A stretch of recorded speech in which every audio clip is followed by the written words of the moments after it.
James came to me in December in Abu Dhabi race, well before anything happened, and said, I think you're the perfect person to help lead Williams towards my target and my mission, which is to bring Williams to be competitive again. What, before you'd been released by Ferrari? This was well before, 2 months before anything of that happened. And did he know? Do you He think tried to get me. do you think he knew something was going on or not?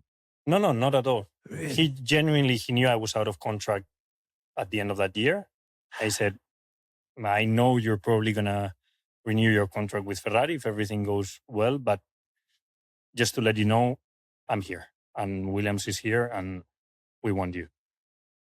Tell me what you want. And we started negotiating the contract with Williams just in case. Because if I would have gone to Red Bull, probably with Max there, you're not going to be treated. Look at the second driver in Red Bull and second driver to Max. Everyone knows Max is going to get full attention and you're just going to be a bit in the shadow. I'm not saying that was the case in Ferrari, but I ended up in Ferrari a bit better left. We need someone to partner Carlos. Okay. Then I ended up winning and I ended up doing good things. But what if finally I go to a place where I'm given the right protagonism and the right leadership, to actually help the team move forward. And I think that's what makes me smile now being in Williams. So you feel loved? Very much. I love that. I think every athlete, to thrive, they need to be in a team where they feel loved in a way, or they feel everyone is behind them, no? And when you see Lewis with Mercedes, you see Max with Red Bull, Charles with Ferrari, Sebastian in Red Bull, all the big success stories, you are in an environment where everyone is 100% fully flat out behind you. And I feel like in Williams, we've managed to achieve a situation where both Alex and myself, we are all one as a team pushing forward. And I think this is very powerful. And I think that's normally where success happens in Formula One. And what are those characteristics? What are those behaviors for people who are maybe asking themselves if they're working in a winning environment? What do they look like, those people? You have in Formula One 1,000 people per team. If you don't have these 1,000 people pushing exactly in the same direction, how are you going to achieve the last 2 or 3 tenths of performance that you need to win? You need every single human being in those 1,000 people to want to give it everything they have for the team, for their leaders, for themselves, for the drivers. And I felt who are good leaders right now in Formula One, because a team I believe they need good drivers, good leaders, good references. And I feel Williams had it. And how does James do that? How does he create that culture?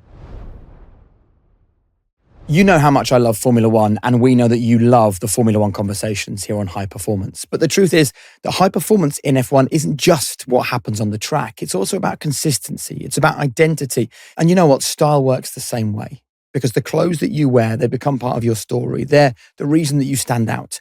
And that is why we're so excited to partner with Vestiaire Collective for the launch of their first ever menswear experience.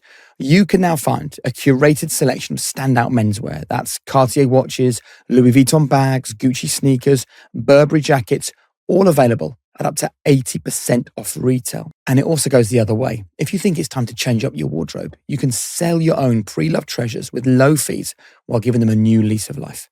And with more than 15 years of authentication expertise, Vestiaire Collective makes buying and selling simple, stylish, and secure.